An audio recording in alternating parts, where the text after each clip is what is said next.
No one want another cookie? Does she have her web shooter not ready too?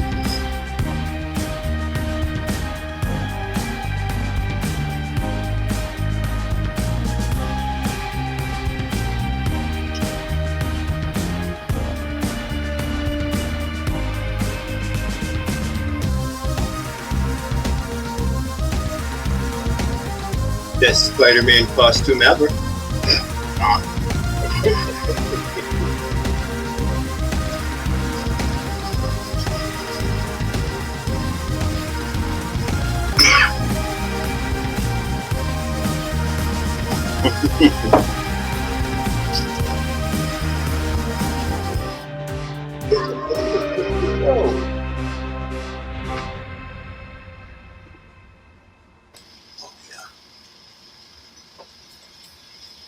Well, hello and welcome everybody to the 86 Watch Along of the Amazing Spider-Man television series. I'm Johnny Vintage. Next to me is Halloween Jack. Down below is Frankie Bay. And tonight we're watching the third episode of this series, and it's The Curse of Rava. Rava. Yes. Similar to lava, but with an R. All right. So, Java, computer term. Halloween Jack, what trivia may you have on this particular? I mean, really not much. Theodore Bickle is in it, and I'm sure if you see him, you recognize him. Again, another person who was in tons of stuff in the 70s. He was actually in a horror movie called I Bury the Living. And he did a lot of stuff early on in his career, like he was in The African Queen. But one interesting thing is that he and the star of this show, Nicholas Hammond, were actually in the film version of The Sound of Music together back in 1965. Other than that, another person to look for is Brian Webster, who's in this. He was in Time After Time, The Poseidon Adventure, and once again, a bunch of stuff in the 70s like Columbo. Again, you see these guys, you recognize them. I mean, character actors who were like in everything back then. Other than that, that's it. Yeah, I love The Poseidon Adventure, and I love Time After. Oh yeah, yeah. I saw The Poseidon Adventure in the theaters. Yeah. Wow. What about the sequel, the Poseidon Adventure, where like it had Telly Savalas in it, and they're in a boat, and they go to where the ship is, still floating in the water. Oh, wasn't that called? They cut a hole in it because they were trying to lift it up. No, they were trying to steal goods. They were trying to steal jewels and stuff. Yeah, but wasn't there also a thing about them trying to raise the Poseidon, or was that another? That was raised in Titanic. Titanic, yeah. Yeah, okay. How do we do it now? We have AI. All right. Well, we should just go ahead and get right into this episode of The Amazing Spider-Man. I look forward to it. I liked this show as a kid, and when it just quit showing up on TV. Real quick before we get into watching this, do you guys kind of feel? I mean, I don't know. Was there any? I haven't watched this. The original showing of this. I kind of felt like this was the Green Hornet, where it kind of lacked any kind of super villains. Was there eventually any of the Spider-Man rogues gallery in this show? Not that I just the clone. Yeah, just the clone. That's about it. And no, it's not the same setup. Like the Jackal's not involved. It's just something else. But right. Wow. That was kind of a fun one too. Coming up. Yeah, can't wait for that one. So, okay. Sorry, I just wanted. I didn't. No, it's a good question. That's a really good question. Yeah. Because I haven't watched it. Wow, since the original run. So because Batman wouldn't have been the same without the colorful. Yeah, absolutely. Yeah. And I think this might have gone into another season. Like the Green Hornet, if they had done, to me, like had some kind of super villains. I mean, Batman had the right formula. When it came to this. All right. Well, I'm done. Actually, remember to move it this time. All right. Well, let's get started.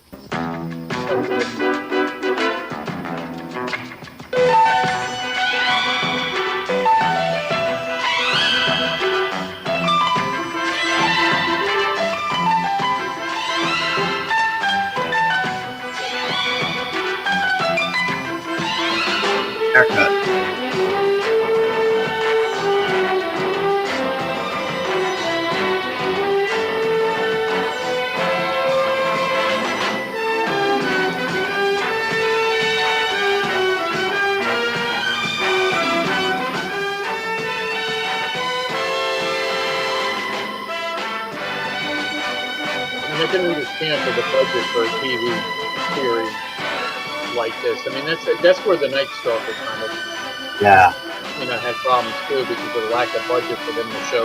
I mean, it was good for what it was, but I mean, I can imagine they couldn't do the Green Goblin or. Oh, this was a high budget show as it was. I was trying to work in on that kind of stuff, special powers. Plus, his powers are limited compared to Spidey everybody knows today. Is about to know. You've traveled a long way, and I understand the idol is important to your people. I sympathize with you, Mr. Mandak. However, the exhibit will open tomorrow on schedule. Rava must not be desecrated. The idol will not be damaged, will not even be touched. The face of Rava is not for the unbeliever. I'm only the director of the museum. I cannot cancel the exhibit. As the chairman of the executives, Mr. Jameson, the board of trustees, I have to answer to all of them. And they will answer to Rava. I warn you, Professor Rustin. Unless Rava is returned to Khalistan, Theodore Bickle. It's a good you villain. will feel his wrath. Good. In the famous curse of Rava? What's your language? You mock him. Oh, no, I mean no disrespect to your religion. It's just that I find it hard to believe in curses.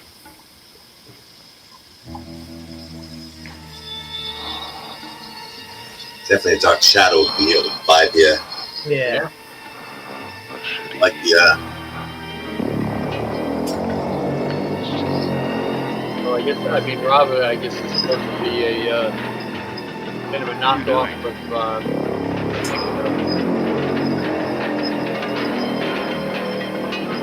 guy from Batman. Batman's villain there. That would be Khalid.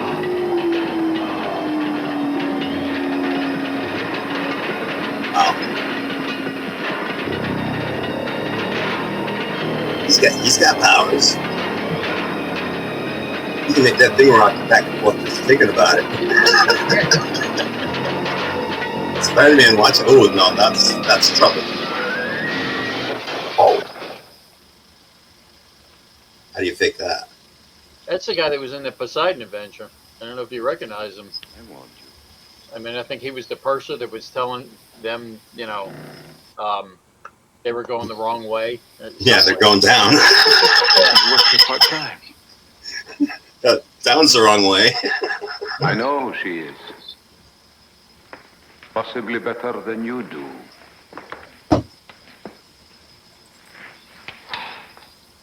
If you persist in treating our God as a carnival freak, he will do more than just warn you, Professor Rustin.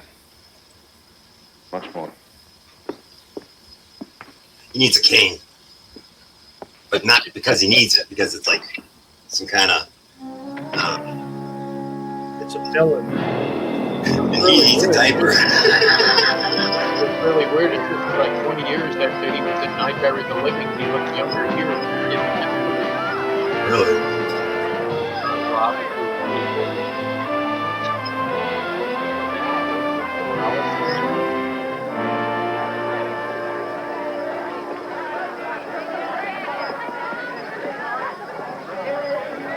Back then was so peaceful.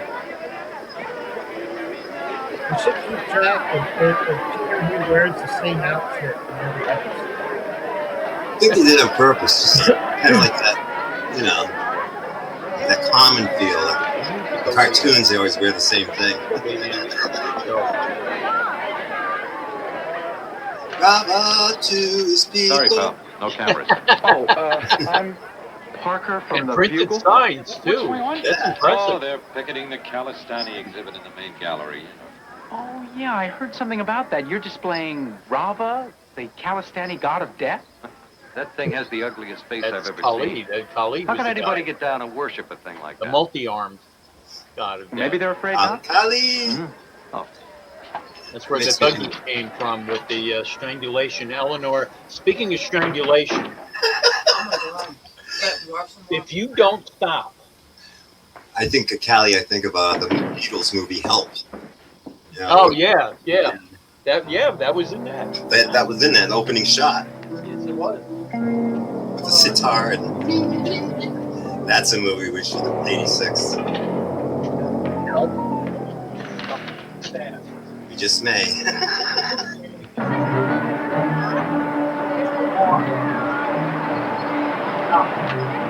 The Black Beauty?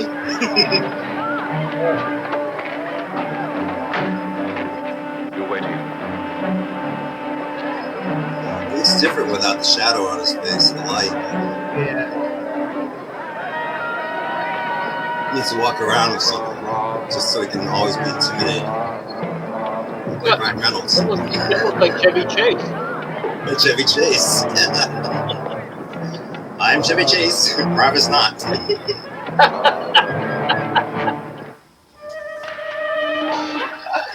I scare you? Well, as a matter No, of because fact, I have a yes, spider yes. sense. Oh, I'm sorry. I didn't realize you were so It engrossed. doesn't work all the time. Well, he's a pretty Oh, she's engrossing ugly. old boy. What's wrong? You mustn't touch him. Oh, Oh, that's him? right. I'm sorry. I forgot. Thought it was a her. My name is Peter Parker. I'm a photographer with the Bugle. Oh, what? Trina Callie? Pandit. Do you work here? I'm a student assistant curator. I'm translating the inscription at the base of the idol. Oh, well then you must be from exotic Calistan. No, exotic Kansas. But my grandparents are from It's California. kinda like a They spider. came to farm a long time ago. Well, that's kind of like the Wizard of Oz, but in reverse. You know, I'm a student here myself. I'm a grad student in physics. I'm just a photographer part-time. How come I've never seen you around? It's a big university. Not that big. It's kind of neat how it has 8 apertures like a spider. Yeah. Well, now it goes off. Remote viewing. That's cool. Yep, Chevy Chase was the problem. Yeah. He's going to fall over everybody in a sign and say, live from New York. They are in New York. Here he comes. He's going to trip up the stairs. It's bullshit you up to this. Well, that's bullshit there. Live from Pakistan. Be great, Bob.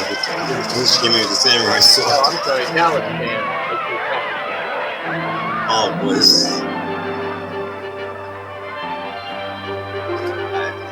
Nobody is shot.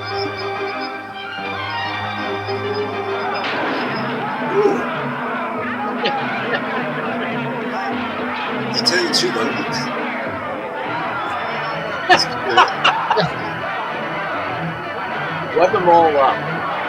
He's a superhero, and the first one he goes after is the lady who doesn't even have it. Protection. Keep your legs at him. Oh, really? This is Pick good. 'em. There you go. There you go. Chevy fell. Who's next?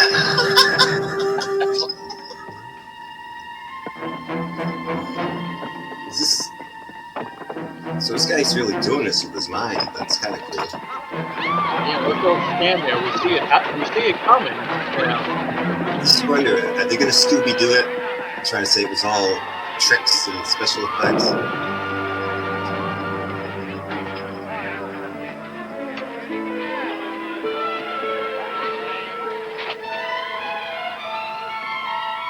Can you imagine that? Just looking up, see some dude will crawl up a wall like that in his underwear. I thought this job was boring. Exactly. Begora.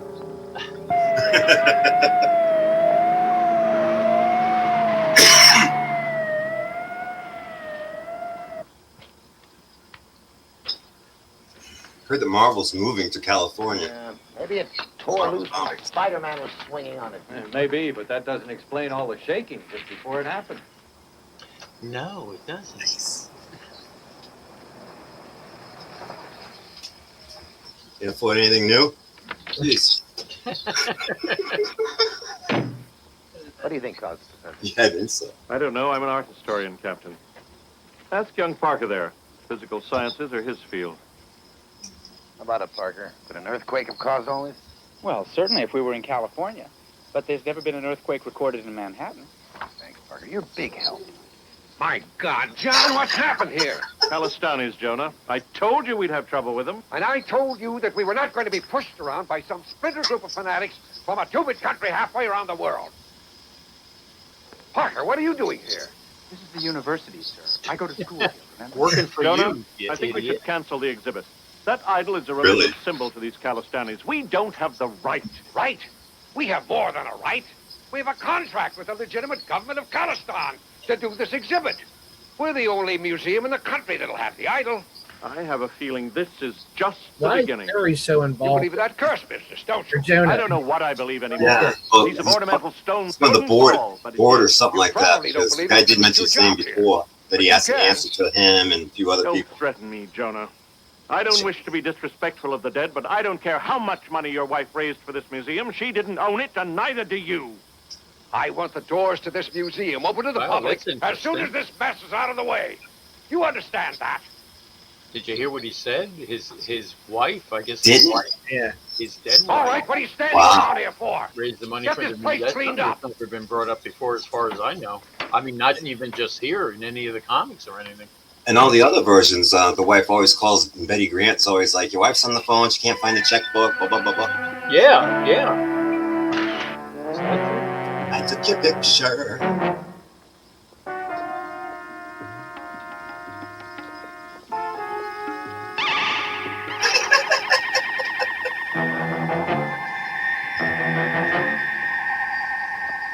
That's a neat trick.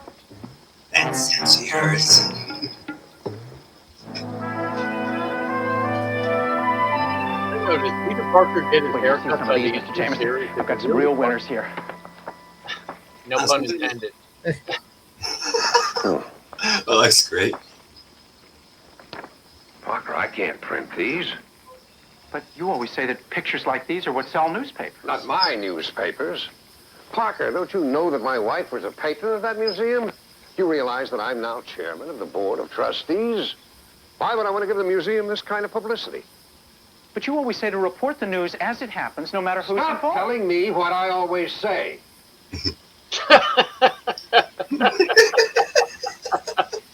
Well, I suppose I can always do something else with these. Like what? I took these pictures on my own time. That gives me the right to do whatever I want with them. Parker, you would sell those to a rival paper. Where's your loyalty? Mr. Jameson, I'm just a poor graduate student who's trying to squeeze by as a low-paid part-time photographer. Now, these are good. They're really good. I was the only photographer there, so that makes these an exclusive. I think somebody will buy them from me, don't you, sir? Rita, Yeah, boss. we want some pictures from Parker and the negatives. Authorized payment, will you? I'd throw in a $50 bonus. Yes, sir. Thank you, Mr. Jameson. That's very generous of you. Get out of here, Parker. After he just blackmailed them, basically. Yep. Wow, I am impressed. Deserved I'm it. very impressed. You know, the last guy that got $50 out of Mr. No. High Roller that easily was the guy that mugged him in Central Park last summer. She's all wrong. He's really a very fair man. You just have to know how to talk to him. Pete, why do I get the feeling you're conning me?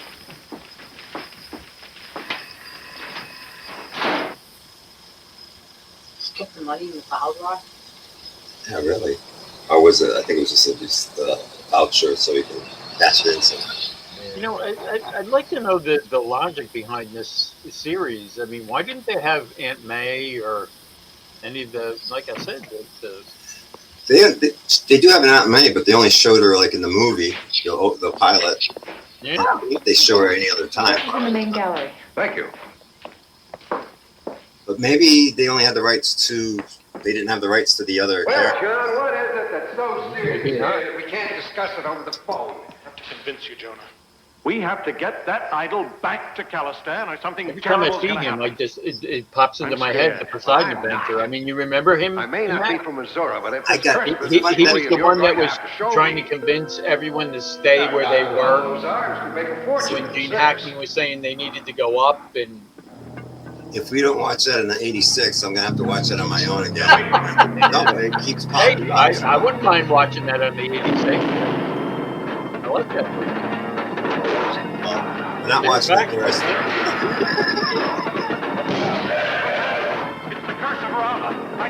No, Frank, you got the next Retribution, and then you got the 86 the next week after that, so. Whoa. Not that I'm trying to put ideas in your head. No, that's not a bad idea. See how the Retribution goes. It's just 86 and my Retribution. I have no idea what to do yet. The hardest part is finding something. I have a lot of ideas, but finding something that we can show. That we can watch, yeah. And I'm only allowed to test like so many a day, like 5 or something like that. I'm usually inspired by whatever you guys do, so I think it's a great idea. It's like whatever your Retribution is, maybe there's something in there that'll inspire me. Good possibility. Well, the lights kept flickering on and off, and suddenly they went out completely, and I heard Rustin scream. Then there was this crash, and then the lights came back on, and there was Rustin lying right there with the idol on top of him. He's a good actor. But John, that thing must weigh half a ton. Think it was the curse? Ah, of course not. Then how do you explain it? I don't know. You're the detective. You figure it out. Think maybe I have. Either of you ever see any tables slide across the floor by themselves? Or shields fly off the wall? Or this statue dance? Is it the last sorority party I was at? Getting there. There's another way all this could have happened, you know. No, what are you suggesting? Mr. Jameson, I wish there was some other explanation. That you had a motive. Several witnesses, including me, saw you and the professor argue.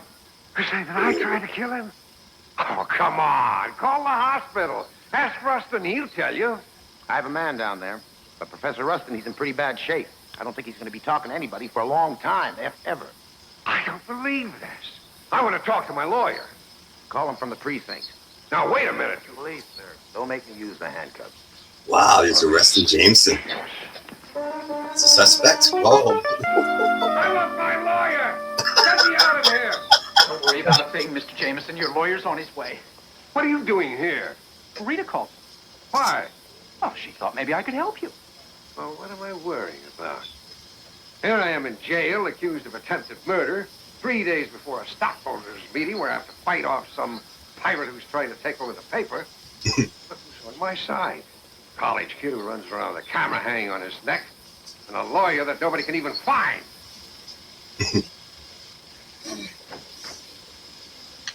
See, I like his J. Jonah Jameson. Yeah, I do too. Yeah, I mean, to me, he's up there with what's his name, J.K. Simmons. Yeah, I agree. Jameson's statement? What I didn't know is that Keith Carradine played J. Jonah Jameson, but it was in a cartoon series. Man. That's why I'm recommending that the DA sleep on it before deciding whether to charge you or not. Of course, you'll probably have to spend the night in jail. What? Well, that's good, sir. Parker, I don't see anything good about this. If I lose control of the paper, you'll probably lose your job. You've thought of that, haven't you? No, I mean, it's good that Captain Barbera's recommendation counts for so much. When he finds out that the Bugle is doing an in-depth profile on him, and he realizes that his treatment of you will have a direct bearing on the I tone was of looking that up a article. list of the best J. Jonah Jamesons, and I'm sorry, J.K. I saw Simmons the memo was on the Rita's one, desk. but the What one a from better Bewitched idea, who I must played say. him in the yeah. pilot Yeah. for this was You know, listed, and he wasn't. maybe I better And I call don't know. I It think would be he's a better shame J. if Jonah Mr. Jameson had to spend the night here, but he wasn't than necessary. White, because Are you when sure I he saw won't mind White, if all you I call him thought this of late? was Bewitched. Exactly. I think he's really good. Yeah, we all had an image of what Jonah Jameson's like, you know, the cigar smoking constantly, but he pulls it off. He fits it. I mean, You know, son, J.K. Simmons that too, but story him about Captain too. Barbera, that isn't a bad idea at all. Yeah. Plus, he gets along a lot better with Peter than And the you other can handle Jameson the does. pictures. Oh, that's True. terrific. Thank you, sir. Yeah. But first, we've got to get you cleared for that stockholders meeting. Yeah. Mr. Jameson, I've got your car parked right out front. What do you all dressed up for? Now, you didn't want me driving around in your rolls in an old housecoat, did you? Actually, I didn't want you driving around in it at all. You know, tell the truth. Your getting out early kind of messed up my plans. See, I had this date with this guy I know over in Jersey. We were going to strip your car. Jersey? No, I believe I'm gonna strip your car. What did you say? They were going to strip his car in I Jersey? think so. Yes, Jersey. Hello. What are you doing here? I told you the university wasn't that. But how'd you know I'd be coming this way? Because your next class is in the chem building, which is right over there. Stalker. How'd you know that? Oh, a good reporter never reveals his sources. That's kind of creepy. Oh, you checked my class card at the ad building. Those patches on the elbows. Wow. Trina, you were there at the museum the night that Mr. Jameson went to meet Professor Rustin. Are you certain they were alone? All I know is I didn't see anyone. I I locked the think door he's wearing before his I left. costume supposedly under his suit. Well, I mean, What's the big deal about Brava back it's gotta be then? hot. Yeah, it's going to be really By hot. the high priest It's like, of Parker, why are you always sweating? I don't know. It looks like his That's it? fly's open there, too. That's why the idol is so important? All they'll see is Well, the members of the cult Yeah, are the fiercest warriors. so it looked like his tie was cut. Oh, so that's how the Yeah. cult held power. Oh, gosh. Those old short crochet ties. I remember those. Knit They ties, believed that yeah. death in battle was the way Yeah, to like the a knit place ones. of honor You in the remember next those? life. Yeah. Those crocheted. I like those. I had red and all Because I'm different trying to help colors. Mr. Jameson. Yellow. I have Yeah. And brown. because you're the only expert on Calistan, I You wear happen the to red know. one with I'm the no yellow expert shirt on and the red Calistan. pants. Well, you Like you were translated the part of, inscriptions on the what was idol. it? Loverboy. There you The go. cult was Loverboy. overthrown and the high priest And banished they 50 years catch before I was even crumbs born. real easy, too. So So- when you eat, You mean to say the cult Yeah. doesn't exist? down your ties that full of crumbs. So does Where's that for dinner? Trina, what are you afraid? I'm not afraid of It's like an anything. after menu. I'm just concerned about what happened to Professor Rustin. Yeah, but usually the beards are good for that, too. Suppose You know? the Yeah. cult did get their hands on the Flavor idol and took saver. it back to Calistan. What would happen? The high priest would declare a holy war and try to regain power. Civil war. Have they ever tried that before? Bob has always been very carefully guarded. As a matter of fact, this is the first time the government has ever allowed the idol to leave the country. Which means this is the first time the cult You has know, had I a didn't chance to get their look hands her on up. She looks familiar. I wouldn't know about that. Look, I'm going to be late. I have a class. Yeah, probably a Clairol commercial or something. But Professor Rustin said that our God would be returned to Calistan. Well, I hope you got that in writing, pal. Because we can't very well ask him now, can we? You must return Rava to his people. Hey, don't tell me what I must do. This could turn into a murder investigation. This statue here is evidence. He touched it. Not going anywhere. No Rava's revenge. Yeah? Well, if I'm ever in Calistan, I'll remember not to drink the water.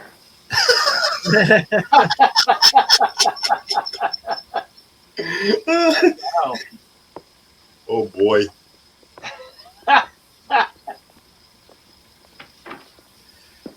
I wouldn't worry about those guys. What about you, Tell Chief? you what, I'll have the cruisers in the area make a couple extra rounds, okay? Thanks a lot, Captain. Sure make me feel a lot better.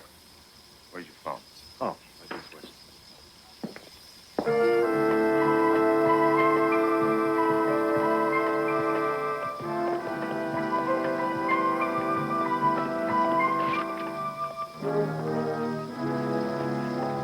There you go.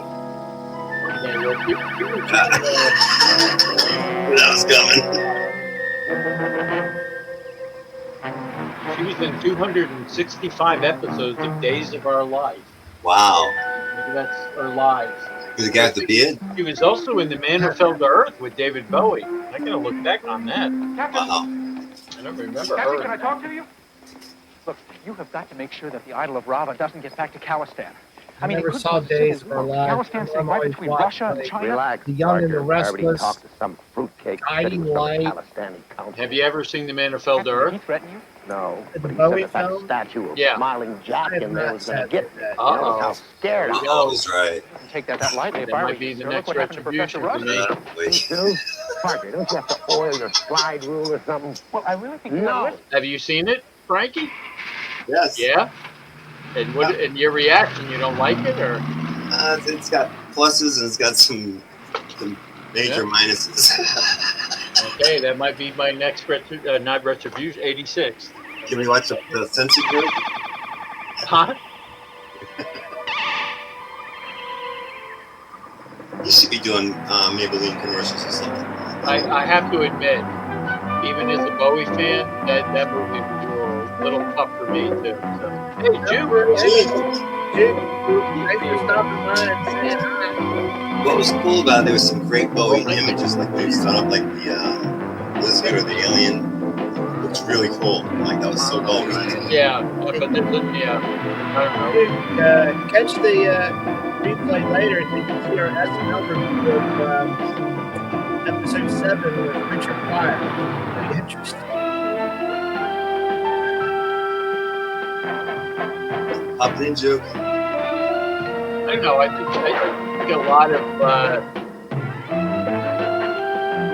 of these storylines were just a waste of Spider-Man's power. You know, he's supposed to be such a strong individual. He's strong, but they definitely dumb down his powers a bit in the show. Just like the Hulk. The Hulk wasn't as mighty as he is in the Marvel MCU or the comic books. They have to stick with a little bit of reality. Even though with the Hulk, they finally figured it out. Like they had, those TV movies where he teamed up with Daredevil, Thor. I mean, they were kind of cool. But I mean, I don't know. Unfortunately, it was after the show had been off the air and they were doing those Hulk movies. Yeah. Daredevil, Thor, and Death of the Hulk. So that was definitely good production. Who was it that played Daredevil or Rex? Oh, Rex Smith or something. Yeah.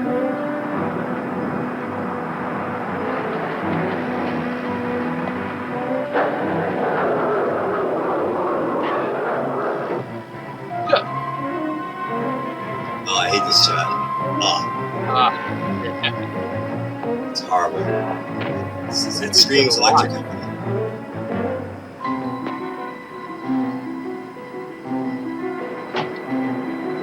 Which I have no problem. I love Electric Company, but not the Spider-Man. If they had given these superhero TV shows like the Hulk and this legitimate villains, I think they would have lasted a lot more. I mean, the Hulk is not fun. That's a pretty cool shot. You know what I don't like? When he gets to the bottom of the building, he crawls all the way down to the ground. You know, that's normally Spider-Man would stop like 6 feet up and pop down. You know, and like, what's up? Wow, this guy really does have That's something.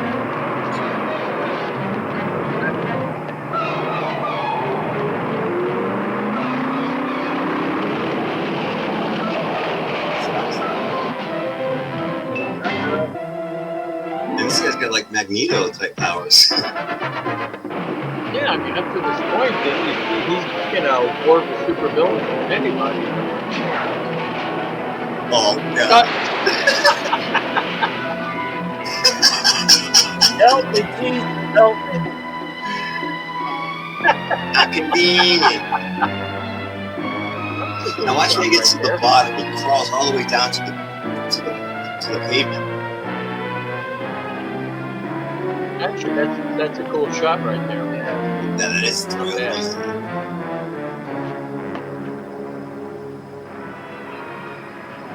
Shit, that didn't work.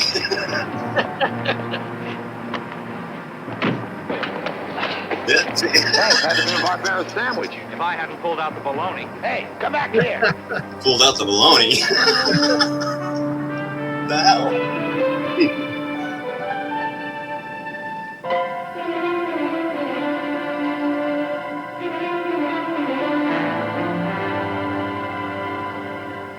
An in-depth profile of Captain Barbera. That's the worst idea I ever heard. Well, it seemed like a good idea at the time. You liked it. Sure. That was before Rustin slipped into a coma. You know what this is going to look like to the stockholders of the newspaper? Jameson, you're not guilty. It doesn't matter.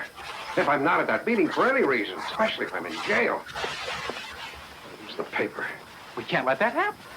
There's nothing we can do about it.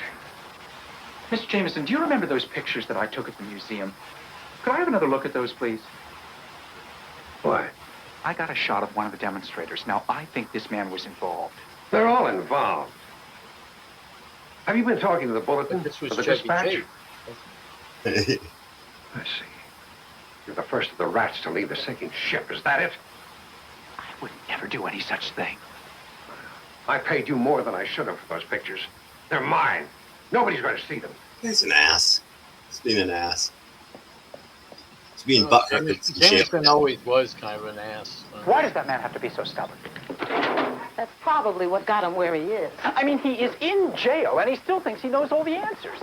If that's what it takes to be rich, I'd rather stay poor. Honey, you work for Mr. Jameson long enough, you'll get your wish, for sure. We have got to help him. Now, I have to get some of those pictures that I sold to Mr. Jameson. Rita, I have a shot of one of the demonstrators. I am sure the man was involved. Forget it, Pete. Now, he's got them and the negatives in his desk, and the office is locked. He locks it whenever he leaves. Well, why does he do that? You're always here. Who do you think he is worried about? Rita, isn't there some way this could be arranged? Our jobs are at stake. Is that Garrett Morris in the background there? Yeah, really. That way, or Our jobs could be at stake. Yeah. Today in the Daily Bugle. Counselor.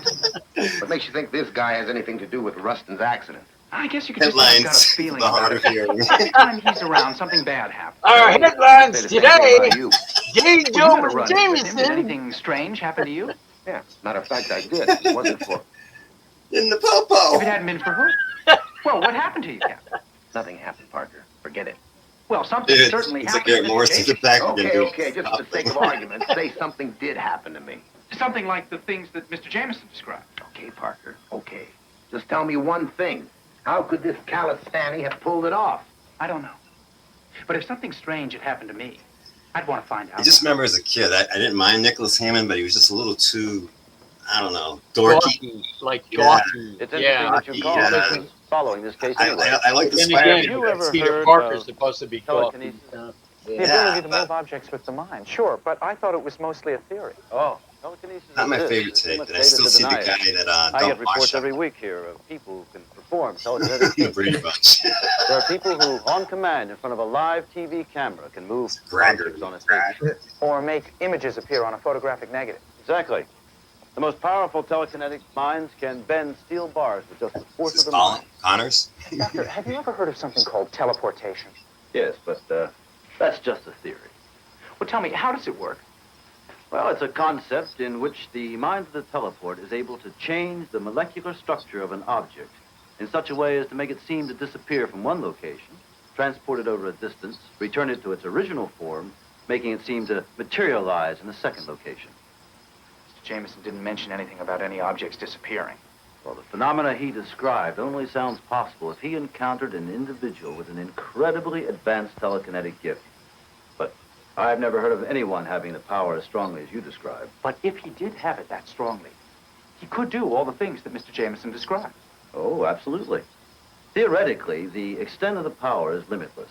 If you'd like to know more, why don't you flip through these books? Why don't you buy my book? Yeah, really. Very much so. You want to know more? Buy these series of books by me. Oh, hello, Captain. You going to take a class? Sure. I may even 20% go off back to if you school buy full that. time. Good, maybe I can get you into my fraternity. Hey, Doc, can I talk to you a minute?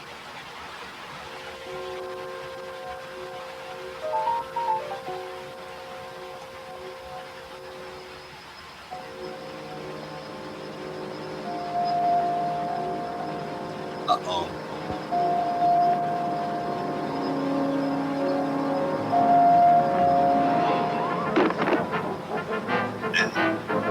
Sneaky.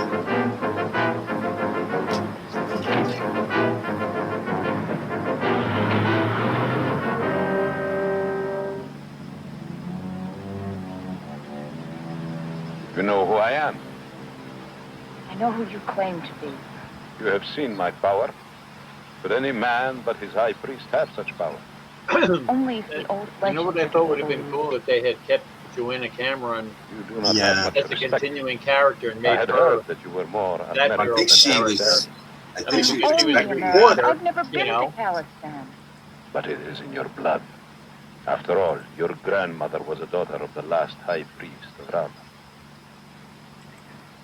Especially her being And a you paper also person. knew that I was becoming Uh-oh. for help. What's Jenny saying? Not help you destroy a Calistan. It's in my that computer. I 70 get a years black peace bar has that blocks allowed out you to half become. of Yeah, why is JV Do wearing as I say. headphones? I just noticed that. Can you hear the rain? Oh, yeah. It's raining? Yeah, I did hear Yeah. that. I was wondering what that noise was. Can you hear it now? No. Okay, that's why I switched, because I got a Tin metal roof? roof. Yeah. Tin roof. Resting. It's raining here, too. Is that Kim Kardashian? Or one of the Kardashians. Kanye, stop. Yeah, but that's nothing that the Kardashians say. Stop it. Stop it. Stop No, they're it. saying don't stop. Don't stop. Don't stop. Don't stop. Thank you. Those beards not I knew matching you would those, see it my way.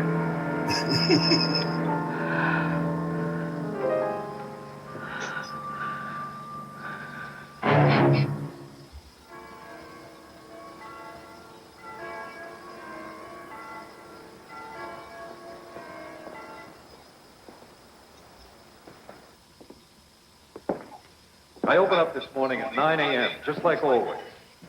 Then I shut off the alarms, then opened up. All the alarms in working order? Oh, they work perfectly. I can't He's understand not it. super enthusiastic about his job in the first place. Parker, what are you doing here? I was on my way to class when I saw your car. Doesn't this prove that Mr. Jameson was innocent? Certainly not. You know, Captain, there could be international repercussions over this. Yeah? Well, don't you worry about it, Parker. I'll find it. Have you questioned those Calistanis that tried to take the statue from you? Well, that's a terrific idea, Parker. Talk about your international repercussions. You want me to waltz up to the Calistani consulate and accuse them of robbery? That'd look great in the papers. Yeah, I see what you mean. Sir, how many sets of keys to the museum were there? Well, we have 2 sets in security, and Dr. Rustin had 2 sets of keys. Bagora. Maybe there's a record in his office of who has that other set. Well, what are we waiting for? Well, you want to talk about stereotypes, gosh. How come all the guys are always like Irish? Yeah. You know they're only thinking about donuts and coffee. But being they have an Irish wife, you know. Well, twice in 1 week. I guess the university isn't as big as I thought it was. Oh, yeah. Trina, I have to talk to you. Sure, but I've got a class. Can it wait? Rava was stolen last night. And by the time this was on, ISIS was over, wasn't it? I mean, it was, I think you had something to do only with one it. season, right? I'm telling you. No, I think ISIS ISIS was 2 seasons. You told me that you locked up But the it did it museum the night you overlap let with this Mr. show? Jameson. I mean, No, I we think can find out if this you've got a was set of after keys. It's ISIS. just a question of it's a time. shame they should have kept we don't her. have much And I'm time. not just saying this Do we, because I'm Trina? like ISIS. I'm just. No, yeah. It would have made sense if they had Taking kept the idol her back to as a California. continuing character on this. Was this the man?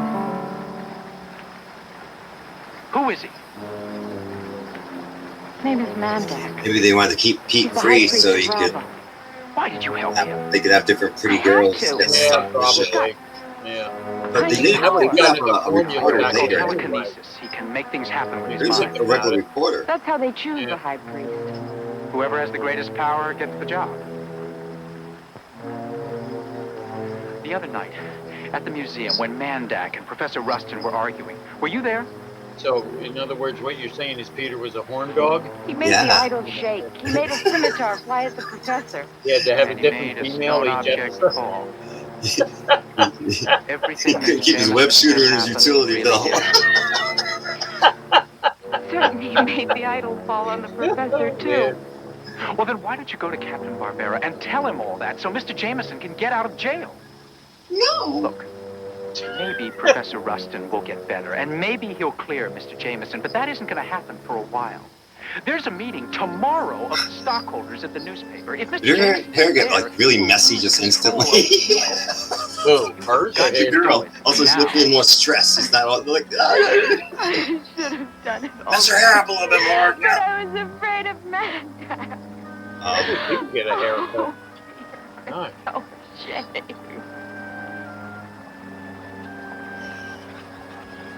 So I can't say anything. My hair looked like that back in the 70s. Everybody will realize how hard it was to stand up against that kind of power. Beats here. I always had that. It's around the ears. So I want to check on the location of every Calistani in the city. Then call the Immigration Service. Call the State Department. 10-4. Out.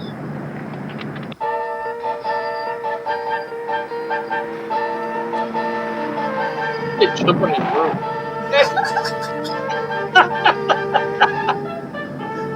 Hey, hi. Why, what? Another bug on the windshield. Just use the sprayer.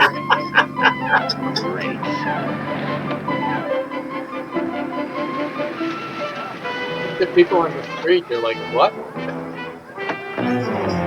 The 3 people on the street. It'd be great if they actually just did But I that had with to people talk to you. I have there. something important to say. You could have phoned. Would you have believed me if I called and said I was Spider-Man? You got a point. What kind of information? The idol of Rava was stolen by a man named Mandak. It's being held at the Calistani consulate. It might as well be in Calistan. I can't go busting in their consulate without some pretty heavy evidence. I know that. But if you happen to be at the rear of the consulate tonight, about 11, you just might find the idol sitting on the curb. Yeah, they're just going to give it back like that? Not exactly. Just be there tonight at 11. You'll see. What are they laughing at? You web-headed. What was that? I don't know. If I saw a guy climbing up the side of the building, I wouldn't be laughing.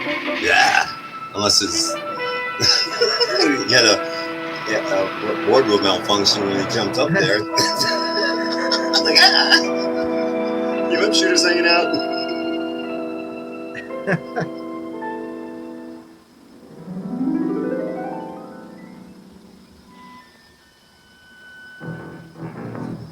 Cool.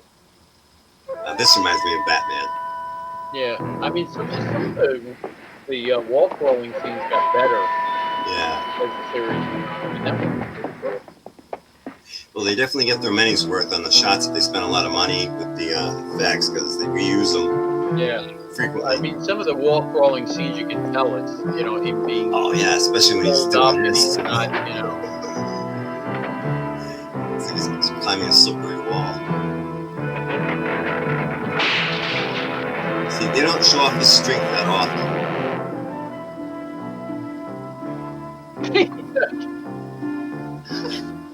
Oh, so he just throws that and you hear people, ah! I was gonna say, throw it over the edge and you hear people, you know, screaming. Sorry, I was from your friendly neighborhood Spider-Man. Oh, he's trying to steal it back? Oh, was he checking its prostate?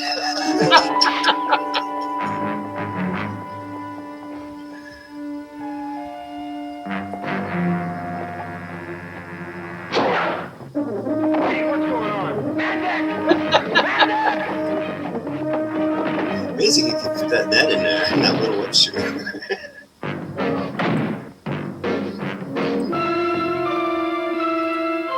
You have desecrated Rava, you will feel his wrath. Yeah, because he grabbed him up his butt. Oh my god, a desk. Look out!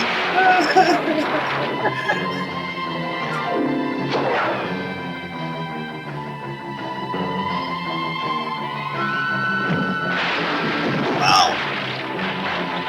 Pretty powerful dude.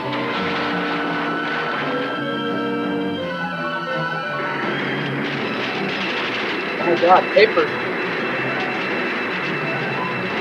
There. I think he's fighting the storm from the X-Men.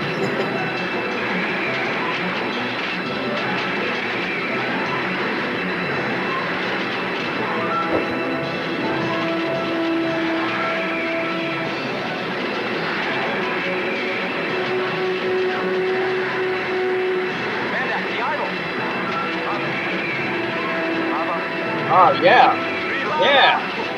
Wow, this is creepy. There you go. Wow. Spider-Man's gonna get blamed for that. Poetic justice. Or he's still alive.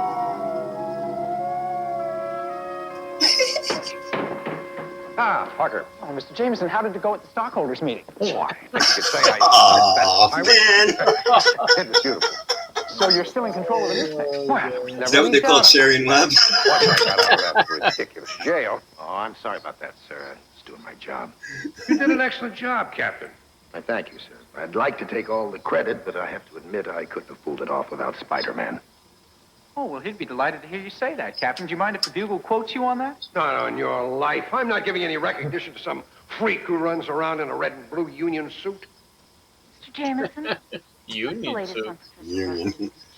Oh, I called the hospital after the meeting. He's much better. That is great news. By the way, Captain, whatever happened to Mandak? Well, it looks like he's going to be all right. But the Calistanis have granted him diplomatic immunity for some reason. Why? I don't know. Could it be that the government of Calistan has plans for him and his cult of Rava? I see what you mean. Well, Mr. Jameson and Captain, why don't you both step in here next to the idol, and then I can take a picture of it. Just don't touch it. Excellent.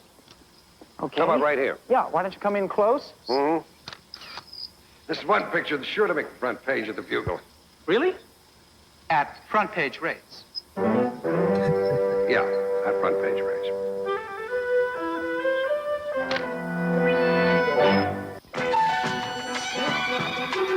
Special guest, Chevy Chase. Actually, Jolene Jordan. It looks like Colin Farrell in the front. Just missed it. Wait a minute. You can actually get that. I have that Really? power. At front page rates. Yeah, at front page rates. Make sure we can take these off. I'm having deja vu. Right Oh, there. yeah. Yeah, but hang on. You see the one guy's name? What's that? No, keep going.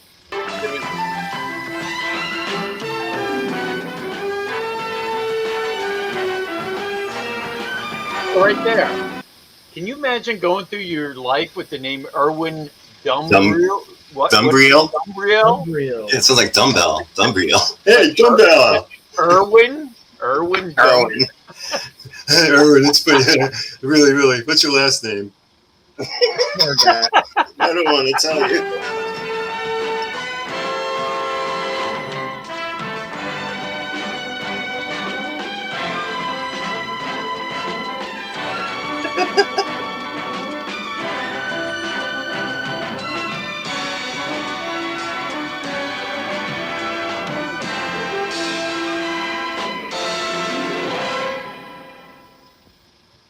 Gosh, a Dan Goodman production. What was Dan Goodman? He used to do a lot of That was damn good, man. like the Gong Show and stuff like that. Dan Goodman. It was a Goodman something production. Oh, yeah. 70s. Yeah. Wow. Well, not a bad episode. No. Yeah, he was a good bad guy. Thought it was pretty cool. And he didn't have any, it wasn't like a Scooby-Doo reveal, like I said earlier, where it was like, feel like, oh, he had people, helping him out, doing all. No, the dude had the ability. It was kind of cool. Yeah. And you knew who the bad guy was from the beginning, so. Yeah. Made that nice and clear. That's a plus. All right. Well, next on the 86, we've got the Retribution on Thursday. The Retribution Surprise Mystery Movie Watch Along. It's a mouthful. From Frankie Apple Pie. So we can't wait for that. So it's be a surprise to everybody. So join us at 7:10 on Thursday for that.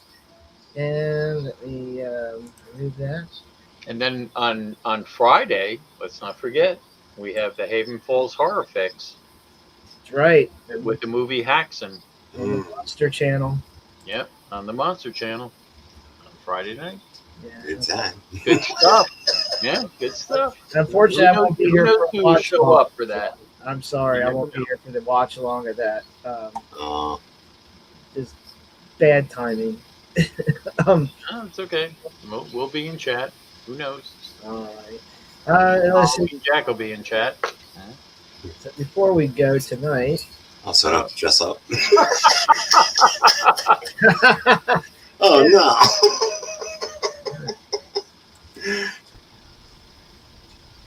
Welcome to Spoken Word. I'm Frankie P. Cool angle, cool angle. This one from September 18th, 1978. Baby, if you ever wondered whatever became of me. I'm living on the air in Cincinnati, WKRP. Got kind of tired of packing and unpacking, town to town, up and down the dial. Maybe you and me were never meant to be.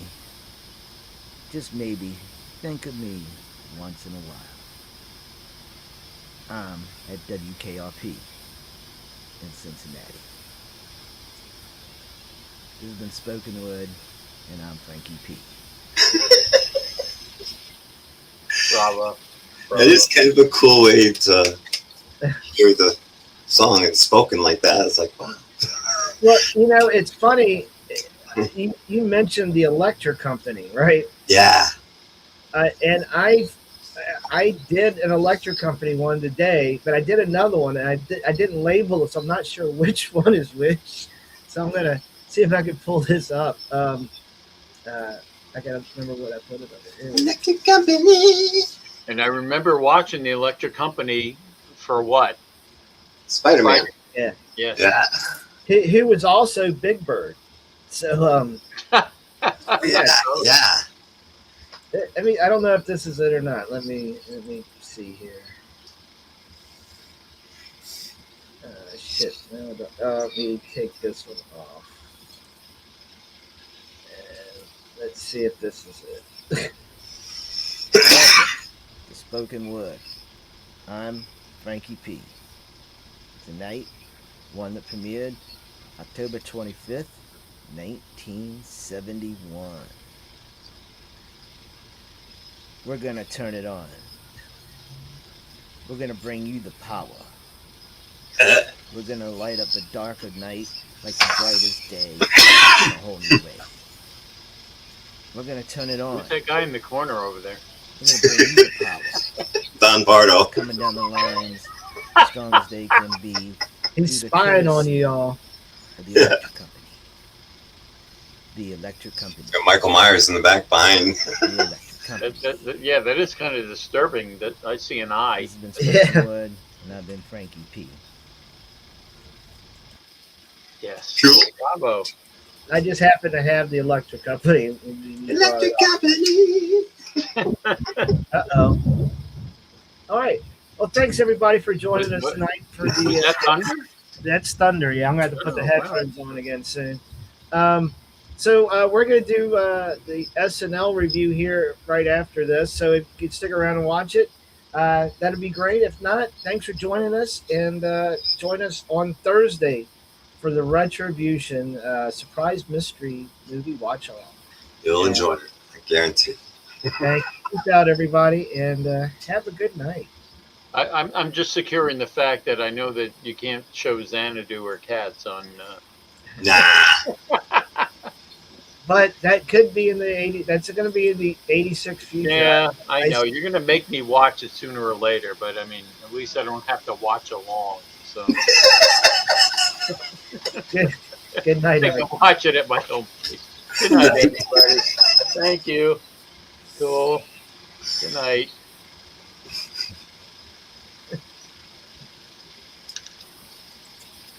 Well, hello, everybody. Hey. Welcome to the In a long time. SNL Season 1 review. Tonight is Episode 7 with Richard Pryor. Yay! Finally. Oh, Richard Pryor? Some people have said it's the best episode of Saturday Night Live ever. Oh crap! I watched the one with Charles Grodin. That one was definitely not the best one ever. I'm sorry.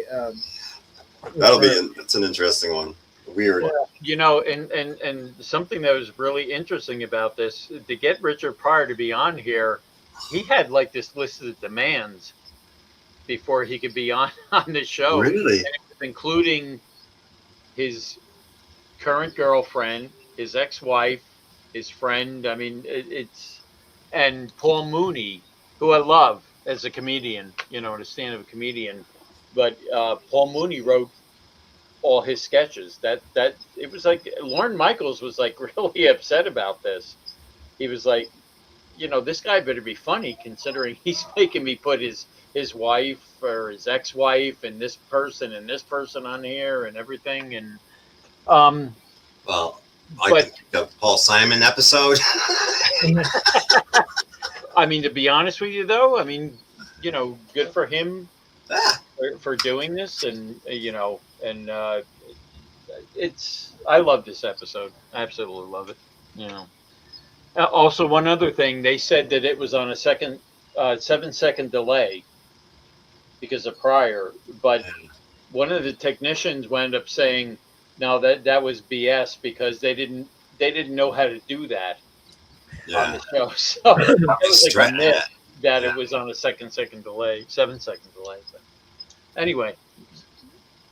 Well, this show definitely has something to offend everybody, to say the least. Well, if you had thin skin back then, but it was a different time. I loved it. I remember watching it the first time, and I loved it. Yeah, I think I was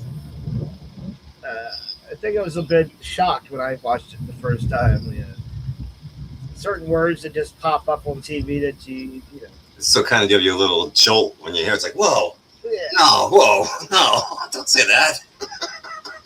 Well, this episode did appear on December 13th, 1975. And musical guest is Gil Scott Heron. Yeah. And then we had other guests, and we'll get to those when we get to them. So we had Chevy Chase and Garrett Morris open up the show with their waiter skit with Dan Aykroyd and Jim Curtin. I kind of liked it this one time. I don't know about y'all. I thought it was really cool that they let Garrett open the show. And that was the only time anybody other than Chevy Chase said the opening line, at least for the first, season or so. Until Chevy was gone, yeah. Well, it's funny because, Garrett was saying that Richard Pryor, being Richard Pryor was on it. But Richard Pryor didn't want to do any sketches with Garrett Morris because he had heard that Garrett Morris was unreliable. As far as doing live comedy or anything. But what was the movie that Garrett Morris was in later on with Chevy Chase? I mean, supposedly Chevy made it up to him. I can't remember what the name of the movie was, but yeah, I mean, it's weird because if you notice, Garrett Morris is not in any of the Richard Pryor skits, and it's I don't know if he had just heard that Garrett Morris, as he put it, was unreliable to do live stuff with. So he was good in the opening, though. That was funny. Yeah, definitely. All right. Shazam! You're right there? Yeah, I'm okay. I'll be fine. So you get lit up. Yeah, let's hope not. So then we get to the monologue, and Pryor's talking about Miles Davis, and he gets the women, and Pryor can get the women, but he can't keep them. And then when they leave, they tell you why. Yeah. Don't tell me why, just leave.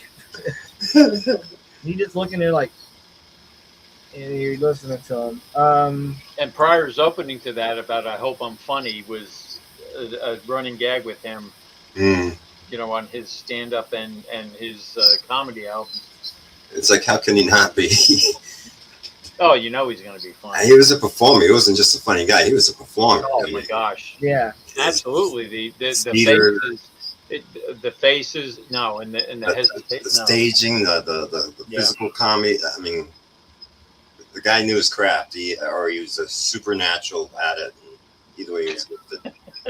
Absolutely. I mean, he was very smooth at this monologue. Then he got into being, hanging out with the hobos or the drunks, and he was like the one line that stuck out to me when he was telling when he was at being a drunk at the bar. He said, "Get everybody a beer and 20 straws." 20 straws. And the other line was. White dudes take acid and go see The Exorcist. White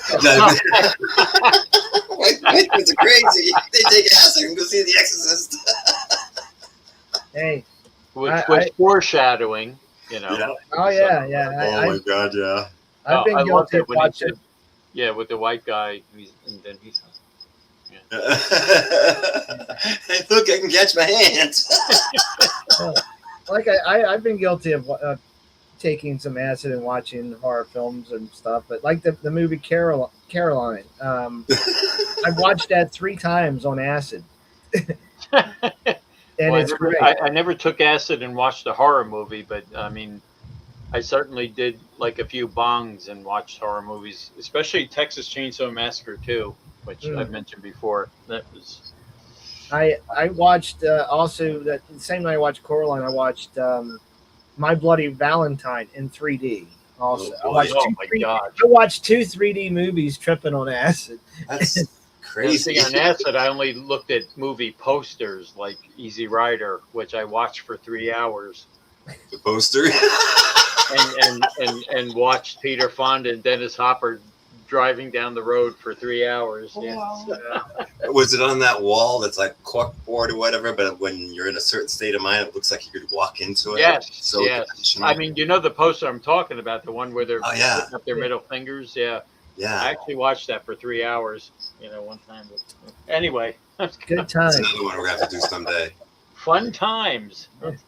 Not that we promote that, by the way, but you know. That was a wild movie. So y'all have any other thoughts on the monologue there before we move on? No, it's one of the best ones. Usual, yeah. At that point, and probably far beyond. Yeah, one of the better openings. This show alone is like light years above the previous 6. Yeah. You know? I mean, not knocking the 6, but it's like if you feel like they were working things out, that with the exception of still reusing shit. We'll definitely get back to that too. Which we'll get to. Yeah. But other than that, it's like this felt like a complete thing, very entertaining. It was just like, well, some of the shit I could have done without. Yeah. Well, you got to remember back then, no DVRs, no VCR. I mean, no, there was some, early VCRs and stuff like that. So I mean, they did that. Like $2,000. I mean, a lot of them did that, repeating, bits and stuff like that. But. All right, this brings us to the first appearance of John Belushi as the samurai in Samurai Hotel. Loved it. Absolutely loved it. And Richard Pryor. Yeah. And the only time that the samurai speaks English. Oh yeah. At the end. Yeah. What he say? I forget. He says, "I can dig where you're coming from." I can dig where you're coming. Yeah. But I'm telling you that interaction between him and Richard Pryor. Oh my God! I remember watching that when Richard Pryor showed up. I was laughing my ass off. That was hilarious. That was already great between Belushi and Chevy because I mean, despite their differences or whatever, I mean, it was well done. Chevy played a good support for Belushi to run with this, and I love it. My mama son. Your mama son. Mama son. Your mama son.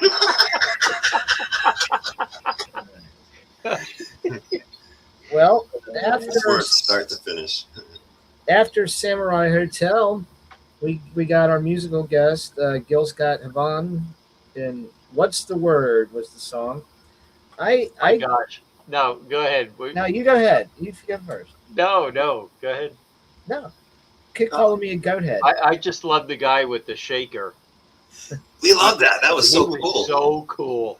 That I thought the whole thing was cool. I admit, I was thinking, oh god, this is gonna be one of those 70 hippie, whatever African things, whatever. Just like, but oh my god, I'm glad I didn't fast forward or skip it because I really enjoyed it, and I really watching those guys perform and just the sounds and the way they kind of blended in and his singing. It was like I was like, and the costumes they were wearing. I mean, the guy that was doing the shaker. Oh yeah. How, I mean, he started the whole thing off shaking it, but just the movement. No, he wasn't just contributing so freaking cool. To the music. That was so cool. Yeah, I totally dug the vibe and the rhythm. Yeah. I did too. I really appreciate it. It was neat, but the couple times I felt like the mix was tough. But then again, you got to consider the time. I think they did a really damn good job miking and recording some of these things. Before they started getting into the Ashley Simpson era, And Gil Scott Heron was more like a poet at the time too, before he was actually a musician. And I remember going and looking up his stuff after that. No, that was really cool. Speaking of Ashley Simpson, we actually saw the first lip sync was last week with ABBA. Or was it the week before? It was the week before that with ABBA. Oh yes. Robert Klein episode had ABBA. But at least they were up front with it right in the beginning. Yeah. They weren't trying to look like they were really singing, and they're not. Yeah, I know. Going back to that, I kind of felt that was disrespectful, but that was we talked about that. Yeah, you can go back and rewatch that episode. Yeah, and we can review that episode if you want. So you can have I think Eleanor is hearing. I think Eleanor is hearing your thunder because she's starting to freak out. Oh boy. Yeah. I need to put the headphones back on. No. I'm just saying. I'm wondering if it's coming here, but go ahead. Anyway. All right. Yeah. No. Good. Great choice. Great musical guest. Loved it. Next, we had Looks at Books. And, this is where he wrote a book called White Like Me. White Like Me. and that picture of him, that cracked me up. Which later on, remember Eddie Murphy did. Yeah. Yes. Very similar, thing later on. We actually did a video. We actually went they actually went and put the makeup and everything on him. But no, that picture when they showed that picture prior, I've inspired white chicks. Yeah, I love that. Hilarious. I liked Eddie Murphy. Which you had to walk if you want to walk like a wiper. You got to walk around with your butt.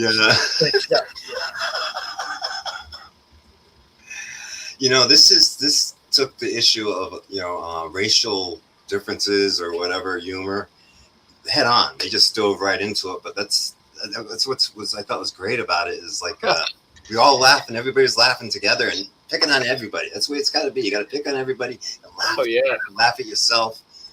And my favorite part was how did you turn white? Shoe polish. Yeah, shoe polish.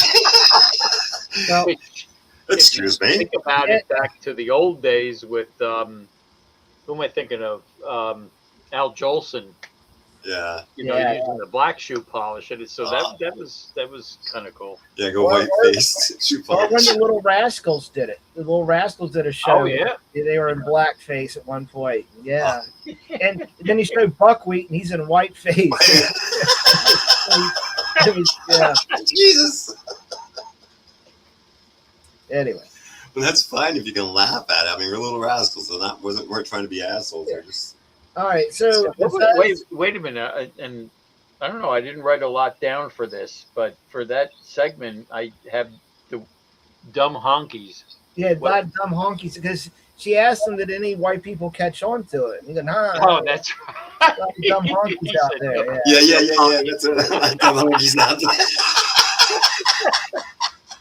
And then for his next book, he's going to do it. He's going to be a white Jewish American princess. Yeah, Jewish American. He's going to get a sex change because he's going to go all in on it. You're going to get married, have a couple kids. Yeah. He was just so always right on. He was just great. We had our first repeat of the night of the New Dad commercial. Yeah. And here's my thought on this when I sing this, and I'm thinking of HJ here. I'm thinking they had 2 weeks off and they had to repeat something that they've done already. Come on. If they did something like a variation, like the kind they did with the Beethoven thing in the same show, but if they wanted to use that same gag, just make it different each time, like at the end or something. But yeah, that's just. And like I said, I mean, they had admitted that they had 2 weeks off, but if you look up, you try to look up history or trivia on this, they're trying to say they didn't. But I mean, it's not realistic because they said they did. So I'm going with what they said. I'm pretty sure they did. Yeah. All right. Then we had the first of like 3 police lineups. The lineup. Yeah. Those are fun. And you see which one it is? Yeah. The guy in the handcuffs. The one in the handcuffs. All right. Next comes the interview where you get the word association. Oh my gosh. All right. So we're gonna have to I'm sorry. One of the best Saturday Night Live skits ever. Thank God people have a sense of humor, because. And like I said, Richard Pryor, one of his demands about this whole thing is to let Paul Mooney write these sketches and these, these scripts and everything. And he was inspired by the fact that when he sat down with the NBC executives, to kind of, what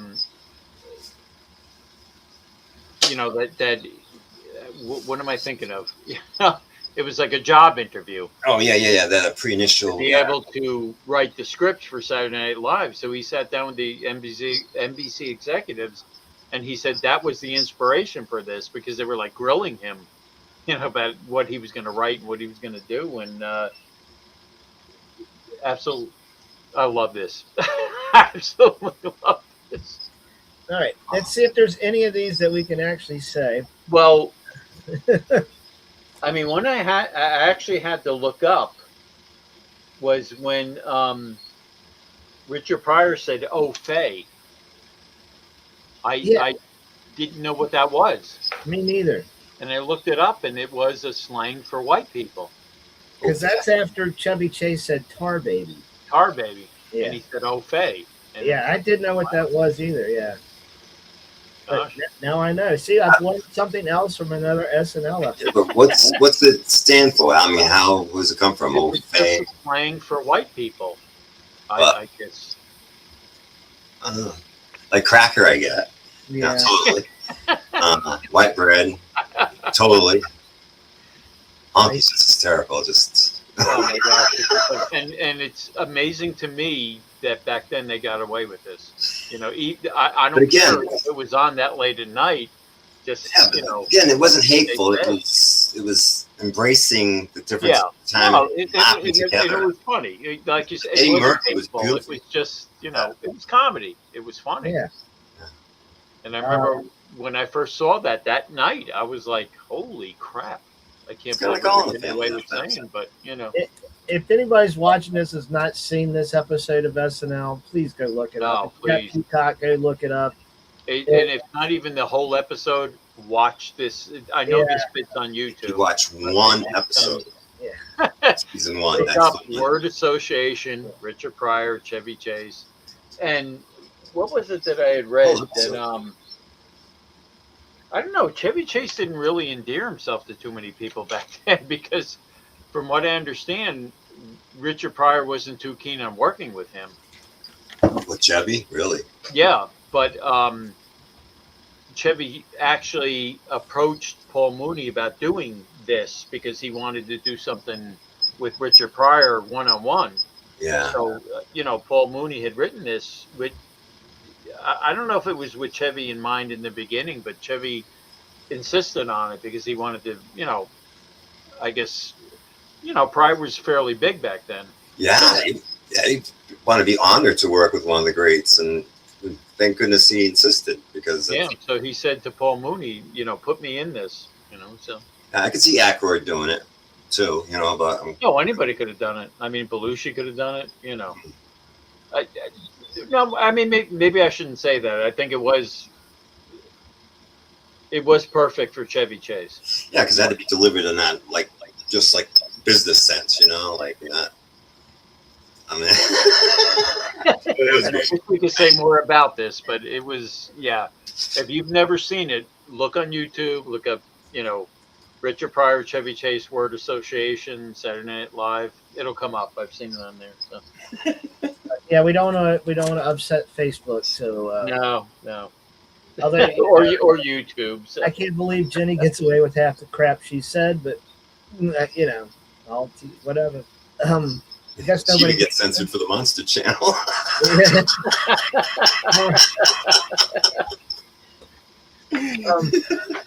So the next thing we have is a segment I we could do without, and it's the Pong segment. Pong, yeah, it's getting and they're old. talking about hockey and hockey fight, and that Al Franken scored a goal. He's the goalie, and it hit him in his crotch, and it bounced off the crotch, and then went all the way to the other end of the hockey field. Scored a goal. That was kind of funny. No, it was it was funny, but I just think it's getting old.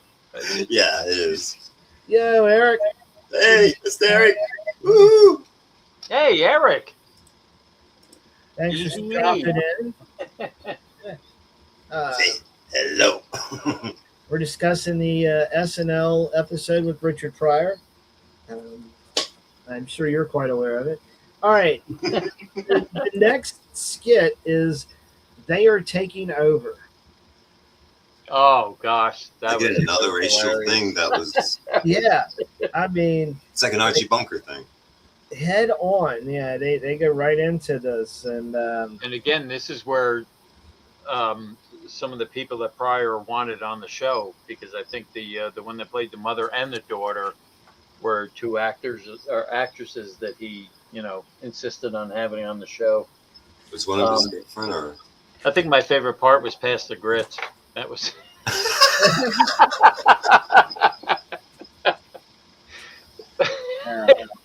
But no, it was funny. And there was a scene where Jane Curtin goes in the kitchen to clean up the milk. She goes, well, that's women's work anyway, or some along those lines. Yeah. Like I said, they take a shot at literally every group in this episode at some point. Said head on. They did. Next is Weekend Update. Chevy's well, wait a minute. What about the what was it? Before that, they had the Super when they went to commercial, and it says Japanese joke jackets. That's right. Yeah, that's right. Yeah, I do have that. Three sleeves and none of them work. Yeah. Yeah. What was that? It's just like they're instead of going to the audience member, they just throw the little. Yeah, that was. I don't get it, but go ahead. I guess maybe Japanese products were getting a bad rap back in the day or something. Or anything that's Japanese that doesn't work, They got three sleeves, none of them work, That's... Like I said, I think it's pretty out. I skipped right over it, and I got it written right in front of my face. But yeah, they touched in pretty much every person can be insulted by this episode. That's the only way it can be fair and get away with it, Well, that's the way can everyone. You insult everybody. Yeah. So then Chevy starts and he's on the phone and he says, "I love it when you make noise," and then and Franco is still dead, and Mitch McConnell still hasn't been seen. I am not sure. I find it to be similar stories at this point. It's like General Elissimo Francesco Franco is still dead, and that was an ongoing thing they did for a while. Yeah. They ran with that for a while. Well, the previous episode they announced that he had died. Yeah. This one they announced that he's still dead. And they kept it going though. Just because it was a change of events. And the George Wallace thing. Oh boy. What did he say? I don't care about people's skin colors, but I don't judge a man by the color of his skin. I judge him according to how well you can see him in the dark when he smiles. Wow. Yeah, then we got like a thing. The 8 Democratic contenders for president met in D.C., and it's a picture of like 8 clowns all up there. Kissinger's tired of using his silly accent and will speak in English. And then was it Ford removing the food from his? Yeah. Oh yeah. That was funny. That was funny. Reagan certainly doesn't. Reagan says it certainly doesn't seem asinine to him that a president could star in a movie called Bedtime for Bond. Yes. CIA tried to assassinate Castro by having tiny commandos infiltrate his beard and set it on fire. Whoever's in charge, I guess CIA said it was a lie. Military hadn't yet perfected the tiny flamethrowers needed for the job. Then we got homosexuality in sports, and then the heads of the baseball and football guys the commissioners couldn't be reached because in their bridal suite. Bridal suite.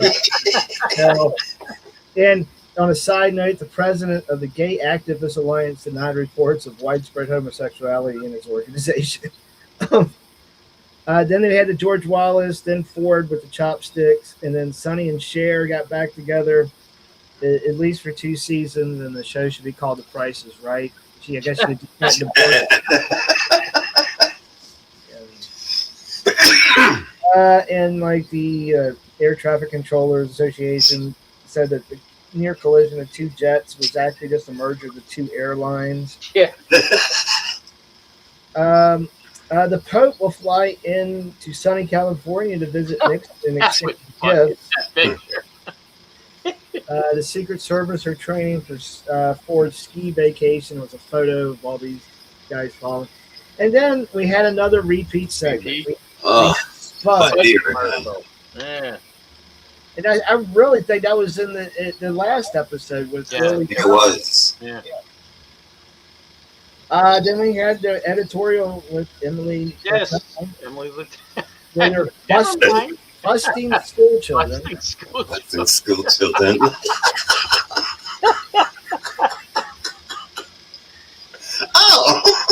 Busting. Ironically, today that's probably some truth to being a lot of school kids are probably getting busted now. So it's never mind. Yeah. Never mind. I'm sorry, never mind. All right. UNICEF. Syria protested UNICEF because the new Christmas cards say in 10 languages, "Let's kill the Arabs and take their oil." Still doing that, aren't they? I know, right? I mean, like, Jesus, 50 years later, it's the same shit all over again. They need some postcards. Yeah, Spiro Agnew's got a book and it's printed on. Oh gosh, that cracked me up. That was what put the vice back in the vice president. That was funny. And then he had the last thing was Sinatra had his 60th birthday party on a yacht. Oh wow! And an autograph seeker was swimming up to the yacht got hit, and then Sinatra says, "Well, that's another case of the ship hitting the fan." And then, of course, you had Garrett Morris again. Yeah. Doing our top. I mean, that's funny, but I don't know. I'm curious as to how long they're going to keep doing that. I mean, did that keep going on? I don't remember. Well, we're going to find out 1 week at a time here. This is the one that sticks out, though. Whenever I think about him doing that bit, the 2 of them, I always think of James Franciscus Franco. Generalissimo. Yeah. Then we had our second police lineup, and I think she said, told him to open the icebox. What is? Well, it was like I thought it was be a setup. Like she was torn between the guy that's in the handcuffs and arrested. And I agree with JV. I didn't get that. Yeah, I thought they were actually going to open it up and something was going to be girl inside. Wasn't sure. So let me check the icebox, make sure. I was like, come on, lady. Obviously, it was the only person that could be the only human being that's up there on the stage. I know. That was it was cute, but it was. Oh, it was fun. Well, thank God it was short too. Yeah. I mean, it was good that they were short, but. And another short skit was where Richard Pryor is in the army and he's getting briefed on this. Oh, yeah. I love that. And they shows him his weapons and his claw and his pill, and he says, "Here, take this pill," and he takes the pill. And oh, by the way, what was the grappling hook? It was the what was it? The sensor grappling hook, and it looked so weird. It was like a paper mache box with the grappling hook on it. You weren't meant to pay too much close attention to it, but yeah. Yeah. All right.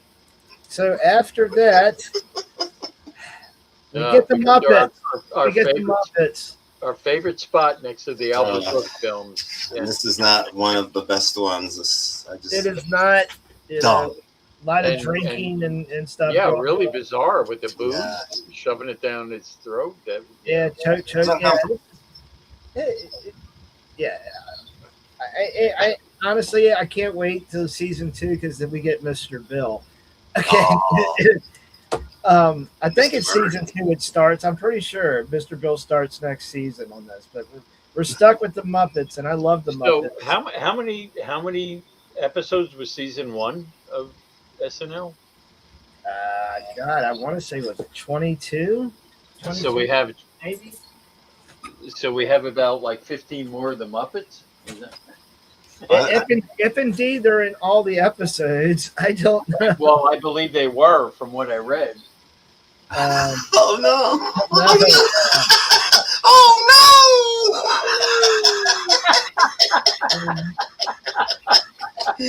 There's you want to get their money's worth for the set. Let me see. Good one, Eric. There's 24 episodes. Whoa! In season 1. Nice. I'm hoping we come across some good ones. The one where the dude was it Crater Vapors or whatever? Oh yeah, It says they only appeared in 16 episodes. Oh man, they dumped them after 16. Wow. Either that, they took a break here and there, and we stuck with them to the end. Well, I mean, look I can understand they were trying to be different and innovative, but I don't know. To me, it just kind of brought it down. Yeah. You know what I mean? It's the point where you get up and take a leak and come back in a minute or two. Yeah. All right. It reminds me of oh crap, it's tomorrow's Sunday, so I better watch this because there's no cartoons on in the morning. Besides Davey and Goliath and this. Gee, Davey.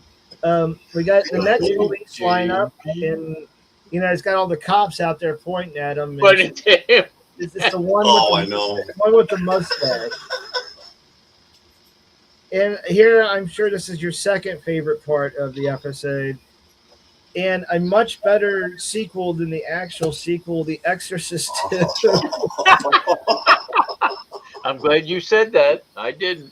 I did say that, yes. And again, Paul Mooney written script, and for some reason he wanted Lorraine Newman in that. Out of the 3 actresses, that was Paul Mooney's choice for this. Yeah. But oh my gosh, that was so. So good. And again, Thalmus, what's his name? Rusula is that was Richard Pryor's pick to be the other priest, and he was great in it. Oh yeah. I remember him. I remember him from a lot. Another a good character actor from other films. I think that added to the. Oh my gosh, intensity of the scene. If it was one of the other cast members or. Aykroyd or Morris or it would have been funny, but I just love Richard Pryor's constant hesitation about the whole thing. You could tell he was always on edge about it. He goes, "I'll go wait out in the car." Yeah, but what he said, the guy said, "Where's your faith, Father?" And he says, "It's in the car. I'm going to go get it." I'm going to go get it. My gosh, it was so good. The bed is on my foot. The bed is on my foot.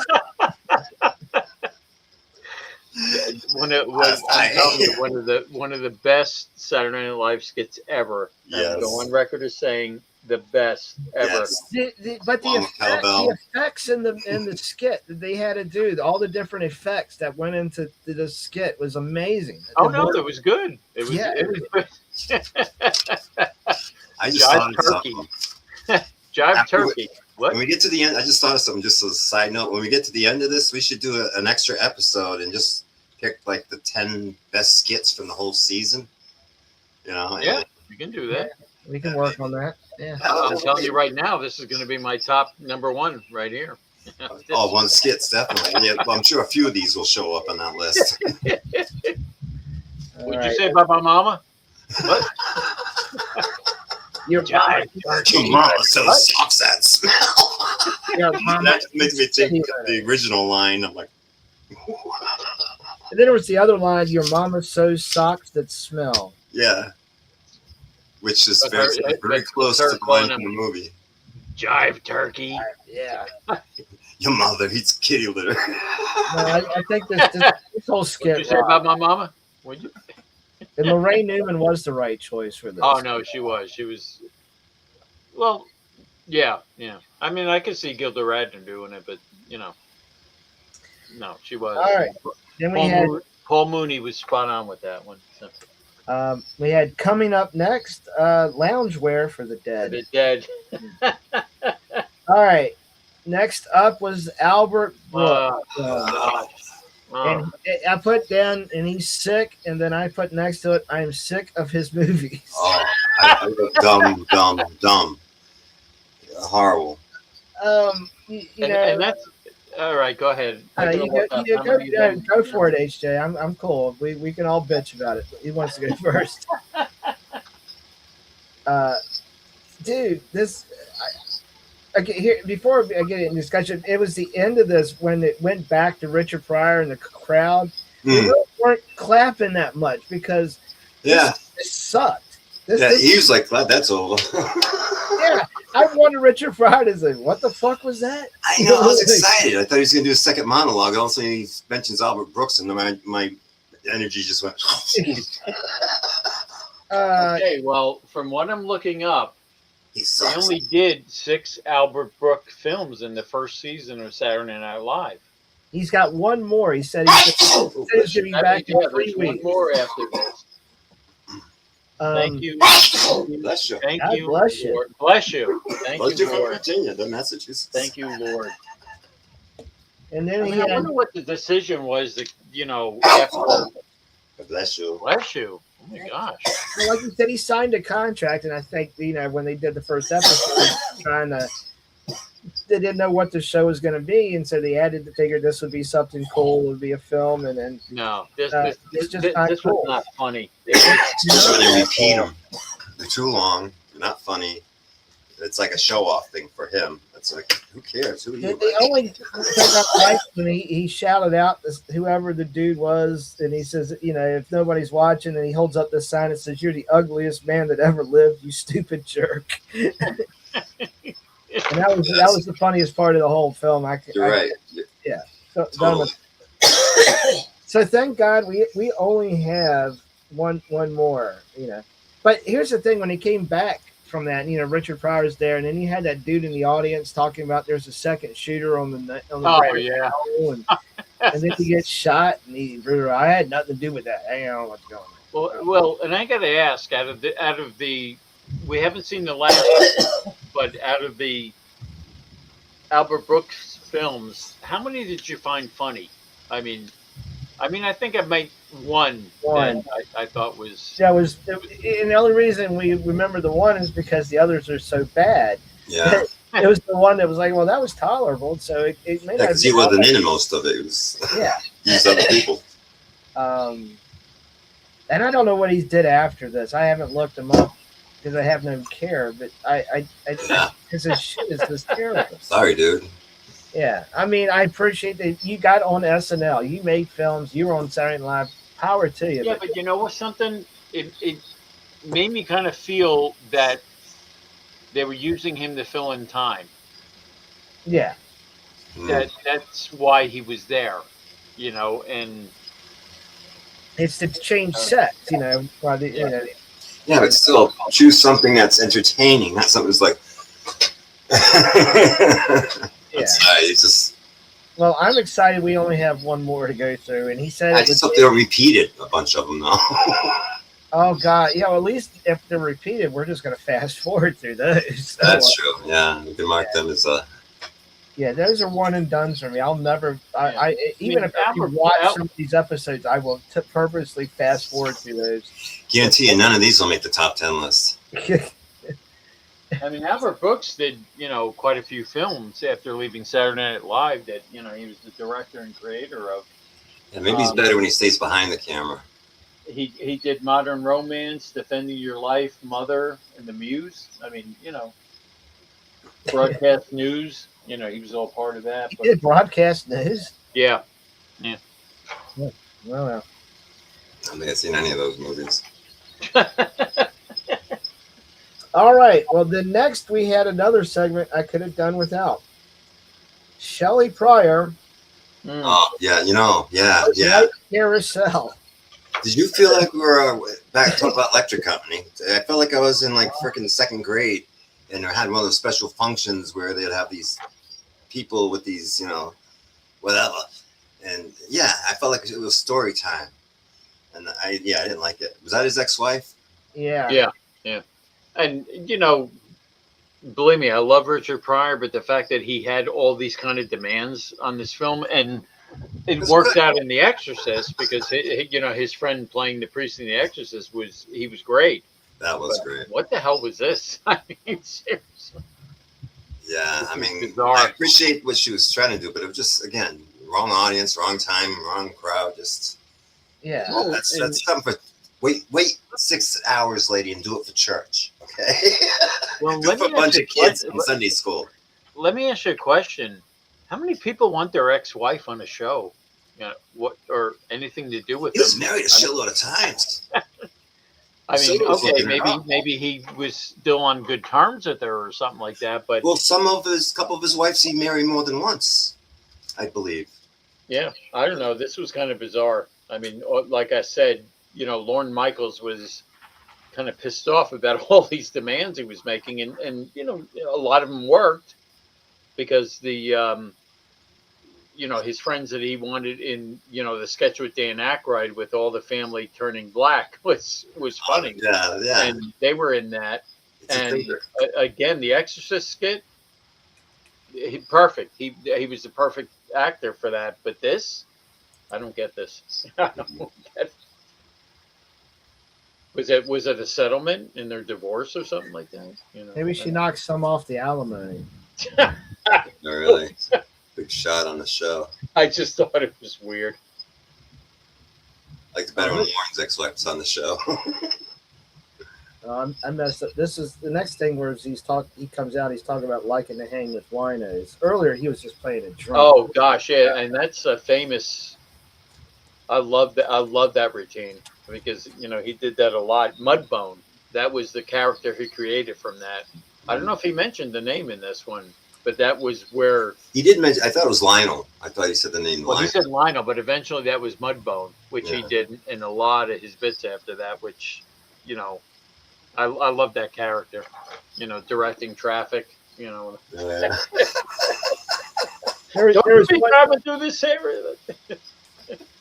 I can't repeat this whole line because he uses the N word and he goes, "You ain't no stop sign. Get out of the road." No, I always loved that character. What he did. Yeah, it was good. Is that where he says to the ladies that I know I'm ugly, but I know I don't look like no clock? Yeah, staring at him. And I remember one of his last stand-up routines that he did. I mean, he was saying he was going to stop doing that character, and they, the people in the audience wanted him to do it, and he did it one last time as Mudbone. Yeah. Brilliance. It was just brilliant.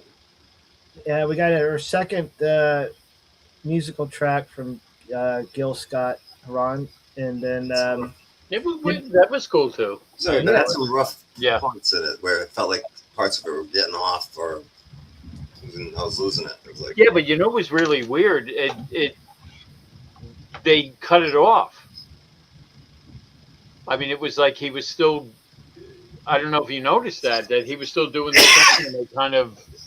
I don't know. The audience started clapping, and they went to commercial, and he wasn't done. Yeah, maybe he was going over time, and they were like, and then I'm sorry, he's no Taylor Swift. He can't get away with it. I will watch him any day over Taylor Swift. No, any but day. There was one when she was the guest, and she just broke up with her boyfriend, and she did like a 25-minute song. Yeah. And But she I'm only got just to do saying, the it was one. weird because his song wasn't done, and the audience started clapping, and they kind of cut it off, and I was like, oh. I think same thing happened with Prince too. He only did. He was on there. He only got to do one because I think he did. Please don't mention Taylor Swift to me. I'll tell you what. You know what really gets me? I mean, she just married Travis Kelce, who is on the Kansas City Chiefs, and it used to bug me in football because they would always show her up in the the booth and everything like that. But Travis Kelce, who's been a mainstay of the Kansas City Chiefs for he's a huge player on there. Okay, He chose for SNL. he is going to have the name on the back of his jersey changed to Kelce-Swift. No, that's not good. It's to sell jerseys, HJ. That's all this is. Stop. It's a cash grab. It's a cash grab. I'm a huge football fan. Same here. No, disgusting. I'm not, and I don't. Disgusting. Disgusting. Anyway, let's get back to this. I don't want to. Well, we are almost done because it comes back after the song, and they're on the stage.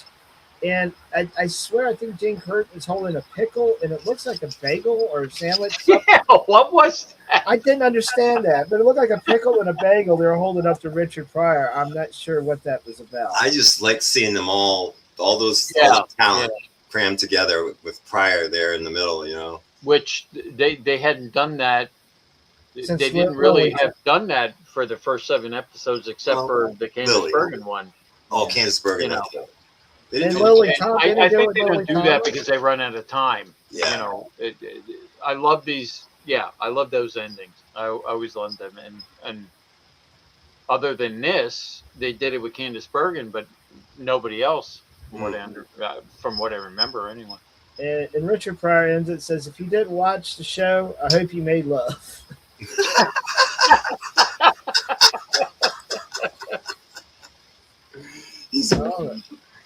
All right. Well, that concludes our review. Any final thoughts on this? This was one you've been looking forward to. My final thought is my favorite SNL episode ever. I have to agree. Yeah. So many good things in there. The word association. The Exorcist. I just had a feeling they had a fun week preparing and doing this. Oh yeah. Maybe Lauren not so much, but him and the cast. I mean, I've liked other episodes after this, but I'm just saying this was absolutely my favorite of all time. It's just the boundaries they pushed on this, especially the word association. That was. It was bold. It was very bold. Like I said, I remember watching it the first time, and my mouth, jaw dropped open. I'm like, I can't believe they're doing this, and they're saying it, But I mean, yeah, especially it's not just one slang. I mean, it's like going down a list. Well, and the Exorcist skit, I have to. If you ever gonna listen to a Pryor album, his album, This N-Word is Crazy. He did The Exorcist on there, but it was a lot more graphic than what they did here. And I remember, hearing that before they did the SNL skit. Yeah. So I was like, wow, are they going to go that far? Which they didn't, but is that why you want Lorraine Newman? Listen to Richard Pryor's album, That N-Word's Crazy. Yeah. And he did The Exorcist on there, and oh my gosh, I couldn't believe it. We lost JV. Where'd he go? He went to get his glasses. It's looking a little blurry. Everything looks a little blurry. There you go. You got the album? I thought I did, but it's not the right Richard Pryor album. But I'm not going to say the title. Can you read the title? I remember that album too. Let me guess, it's 50 years old. Well, I'll tell you, I have the Richard Pryor album that I'm talking about in my file, so I'll send it to you guys. But that's cool. Yeah. Yeah, I mean, the Exorcist on here was cool, but I'm telling you, you got to listen to the one on his album. I would just love to hear him do his comedy stand up because. Like, oh my gosh! But the one on his album was like so dirty. It's funny, but all right. All right. Well, for those people that like Candace Bergen from episode 3, we get her back for episode 8 next week. I think this one's even better though. Yeah. It's got some great bits in there. Yeah, it's got that little flub when she's doing that skit with Gilda Radner. Yes, I love that. Gilda covers that up beautifully. Yeah. And who was the musical guest? Do we know? Oh, wait, let me pull it back out and take a look. Martha Reeves and the Stylistics. Wow. I have no idea. Yeah, we're all like, oh my God, I love that song. Is that them? Oh no, I know Martha Reeves, and just well, doesn't ring so, yeah, so that'll be we'll be doing that review next week. Could be next Tuesday, could be next Thursday. I'll tell you, that's something that I'm telling you, that's a thing I always heard that I'd like to know if it was true that they let the guests pick the musical guests. Because, I mean, Candace Bergen said she had picked it the first time. I don't know. I'm not sure if that's, was her choice. I mean, I know this time Richard Pryor did pick it, but I don't know. It makes me wonder. Was that a thing? Always? Or? I don't know. Thanks for joining us, Eric. Thanks, Duke. You joined us earlier. And thank you, Eric. Yeah. Thank you. Yeah, join us Thursday because it'll be fun. I'm not sure what we're going to see, but it'll be fun one way or the other. It's a good one. It's a personal favorite. Law enforcement type of theme, but that's the only clue I'll give. What? Wait, what'd you say? Law enforcement? What? Yeah, law enforcement. It's like a law enforcement type of movie, but it's older. Well, join us Thursday for 1976 law enforcement. Yeah, that's the only clue I'll give you. Runtime maybe, but you could probably what year? 76. Yeah. Okay. All right. Well, join us. Favorite detectives. All right, enough said. Join us Thursday for that, folks. And thanks for joining us tonight. We appreciate everybody that watches and supports us. It means a lot. And we're just having a good time, and that's what it's all about. We hope you have a good time, too. Yep. Have a good night, everybody. Peace out. Love all of you.